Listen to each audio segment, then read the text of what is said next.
fewer people fully understand the broader threat that fake news poses to Indian democracy.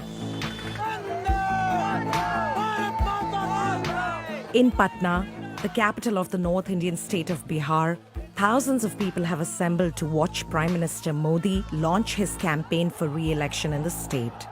The excitement is palpable. पराक्रमी भारत के लिए भारत माता की. Behind the scenes of this festival-like atmosphere, experts have been sounding the alarm bells. Since the last general election in 2014, India's political parties, including the Prime Minister's Hindu nationalist Bharatiya Janata Party or BJP, have emerged as masters of digital manipulation. Most of them, including the opposition Congress, now have a social media wing, but critics believe that the BJP's team, better known as the IT Cell, is far more organized. So I reached out to them and all requests for interviews were quickly denied. But there are 3,000 IT Cell volunteers spread out across this rally, and I hoped some of them would be willing to discuss their work. देखिए social media के through हम लोग WhatsApp हुआ, Facebook, Twitter और Instagram के through हम लोग सब जगह अपने प्रचार करेंगे नरेंद्र मोदी जी के लिए 2019 को लेकर. इस बार इलेक्शन में हम लोग जितना भी कैंपेन होगा उस सोशल मीडिया पर हमेशा छाए रहेंगे. Then, in a stroke of good luck, I ran into Manish Pandey. He heads the BJP's IT Cell for the state of Bihar. They are often accused of dishing out misinformation in an attempt to sway voters, a charge that Pandey immediately brushed aside. हमारा product जिसका नाम है मोदी, ये product हमारा ऐसा है कि footpath पे भी खड़ा होकर कोई बंदा बेच लेगा. ठीक है, इसकी विश्वसनीयता इतनी जबरदस्त है कि इसके लिए इसको कोई शोरूम खोलने की जरूरत है नहीं. तो मोदी अपने आप में एक बहुत बड़ा ब्रांड है, एक अपने आप में बहुत बड़ा प्रोडक्ट है. But he explained that he had personally overseen the setting up of thousands of WhatsApp groups, each with nearly 250 members. 50,000 के ऊपर जो है सो हमारा ग्रुप्स है जो व्हाट्सएप के रूप में है. जो व्हाट्सएप ग्रुप हम लोगों ने ऑफिशियली जो मेंटेन कर रखा है, ये फैक्ट्स जो है हो सकता है प्रिंट मीडिया लोगों तक ना पहुंचा पाए, या कुछ ऐसी मीडिया जो हमको लाइक नहीं करती वो लोगों तक वो फैक्ट्स नहीं पहुंचा पाए. तो ये हम सोशल मीडिया के माध्यम से अपने वॉलंटियर्स के माध्यम से हम उन तक पहुंचा पाते हैं लोगों तक. Over 230 million people use WhatsApp in India. And many of them have been added to partisan groups that disseminate misinformation and provoke sectarian tensions. Nobody understands better how this works than 25-year-old Shivam Shankar Singh, a whistleblower who was a key member of the BJP's data analytics department until he suddenly quit a year ago. The narrative of the party during the 2014 elections was centered around development and अच्छे दिन आने वाले, good days are about to come. Messaging like that slowly died out in the party, and if you look at messaging today, it's about how we are going to save the Hindu population of the country, how we are fighting against Pakistan, how there are anti-nationals and urban Naxals and communists trying to take over the country, and how we are going to save you from all of this. All of these are constructed enemies that the party has created to basically alliance with the voters and manipulate them into voting for the party just based on emotions. That is what the party is banking upon now, and that is why I ended up resigning. Critics like Shivam allege that the BJP's shifting narrative is contributing to the flood of misinformation in India. अंदर हम लोग बिहार वाला discuss कर लेते हैं पूरा. He now consults with a group of opposition politicians in the state of Bihar, helping them devise a digital strategy to counter the BJP, which is miles ahead in the game. Shivam alleges that when he was with the BJP, he was tasked with collecting a large amount of personal data to profile voters. These data sets were then used to add people to different WhatsApp group chats based on their interests or their prejudices. So a lot of data is in the public domain that's provided by the Election Commission itself. The biggest one is the voter roll. What the voter roll has is the person's name, age, the area that they live in, their gender, their household information, and their voter number. In a large part of India, you can get people's castes and religions just with their name.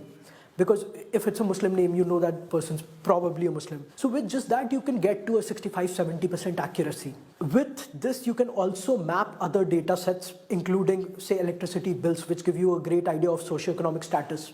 Because whoever's richer usually has a higher electricity bill because they have air conditioning. Plus, you have things like phone numbers that are available surprisingly easily in India. If you can map that to the electoral roll, then you basically have a direct way to message people based on their caste, their religion, their age group, and the booth they belong to. The lack of data protection laws in India means that such methods are not strictly illegal. But Shivam was disturbed by the kind of unethical micro-targeting he witnessed. The problem arises when you start using the exact same available data to basically create divide in society and to polarize people. What started happening is that there is a very concerted effort to create a divide between Hindus and Muslims, to create a divide between specific caste groups. BJP has very specific kind of messaging that it wants to get across. It wants to get across the messaging that Muslims will overtake the Hindu population. None of it is true. But the thing is, just because the messaging goes to such a small subset of people that you already know are primed to believe that messaging. So the thing is, if you can profile people and identify what kind of messaging they're likely to believe, you can skew their perception of reality in a specific way with a specific kind of messaging campaign. It doesn't happen instantly. It's not one piece of fake news that's going to convince you of something. But if you're bombarded with fake news pointed to a specific direction for months on end, it does start to influence you. These messages target minority religious groups or individual politicians, journalists, and activists. But the problem of fake news is not limited to WhatsApp. Its parent company, Facebook, has nearly 300 million users in India and thus by default plays host to an organized ecosystem for disseminating misinformation. In 2018, a BBC analysis of some 3,000 Facebook pages from India found a predominant right-wing narrative, a nationalist ideology aligned with the BJP, on sites spreading fake news. At the heart of this organized ecosystem are partisan influencers like Vikas Pandey. I started with Facebook, in which main known as I Support Narendra Modi page, which is 1.6, which is world's biggest fan page.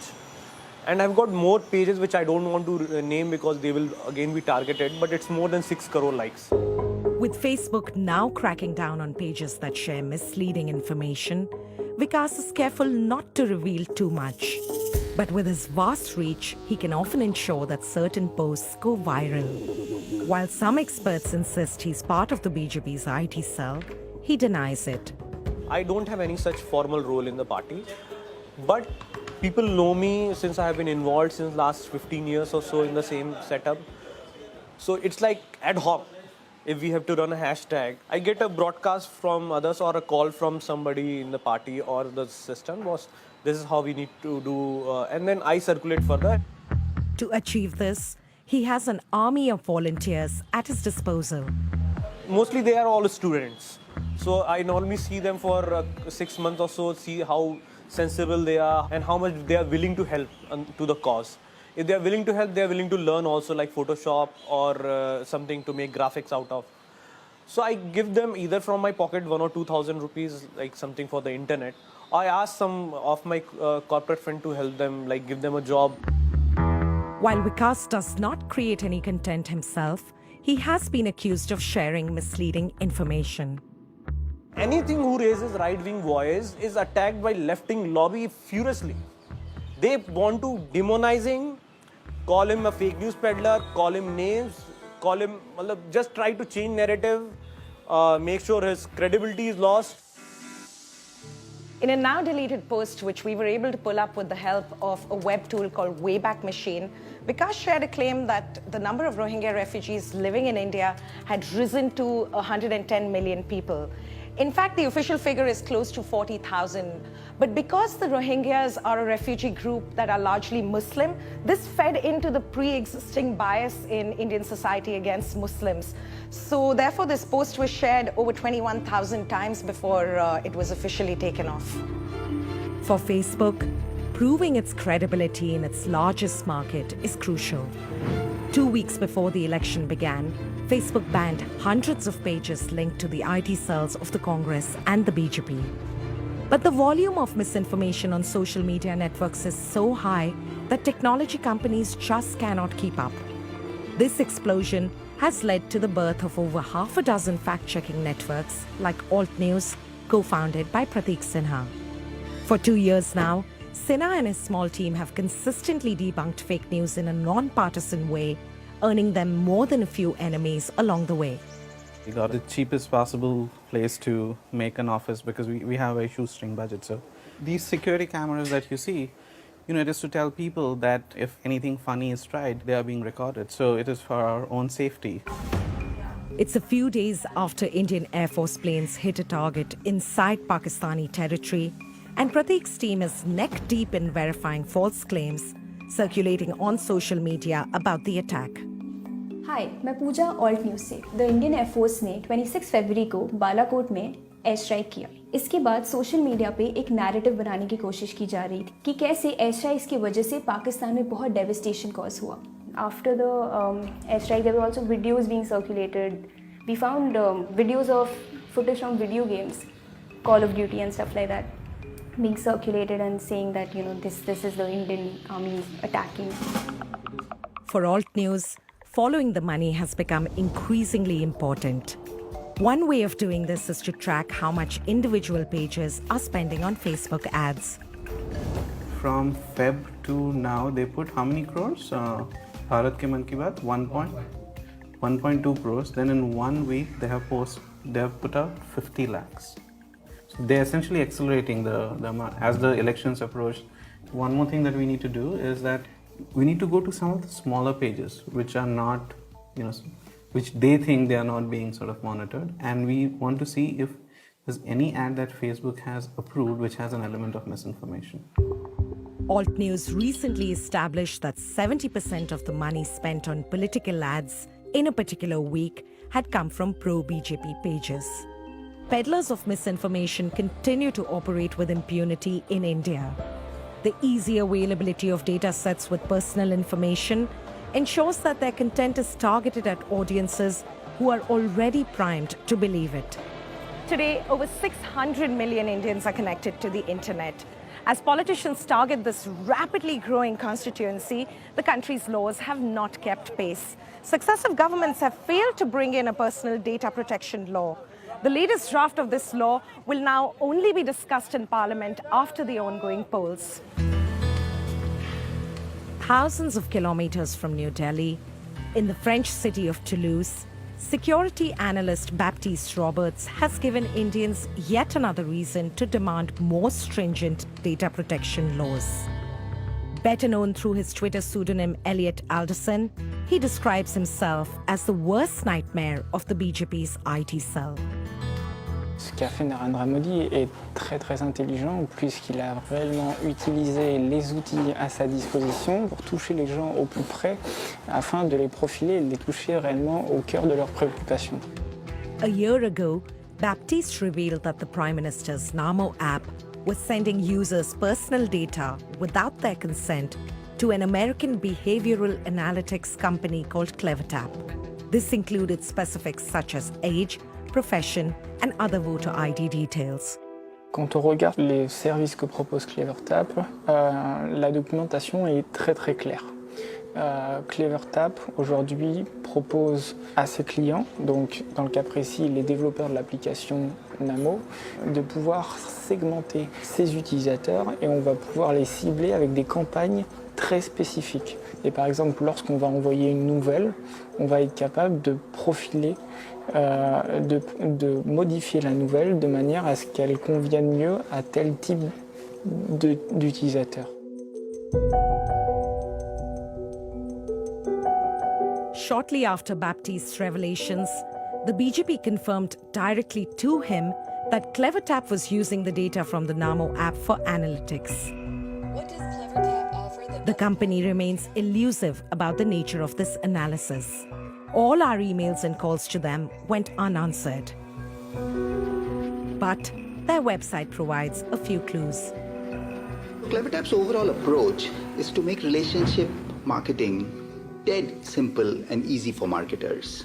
For example, there are 3 parts in a campaign: the who, who should receive the message, the when, what time, what device that the message should go to, and what the actual message is. We are automating all three of these. For Baptiste, such behavioral analysis raises a few important questions.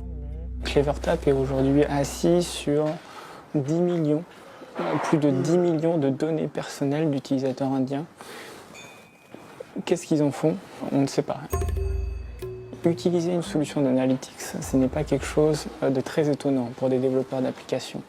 Par contre, utiliser une solution d'analytics dans le cadre politique pour une application qui est aussi grande, on peut se poser des questions après des scandales tels que Cambridge Analytica, le profilage de personnes à travers les réseaux sociaux, les applications, n'est pas forcément quelque chose de très bien vu. C'est quelque chose qui n'est pas du tout neutre aujourd'hui et qui a eu un rôle prépondérant dans les dernières élections et qui aura un rôle prépondérant dans les élections à venir.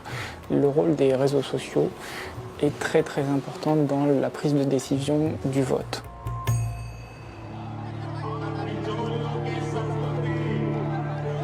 It's nearly impossible to quantify the damage that such social media manipulation may inflict on India's democratic process. But if we are to protect and preserve our constitutional right to freely elect our leaders, without fear or favor, then my fellow citizens will have to demand accountability from those who lead us and from those who mislead us.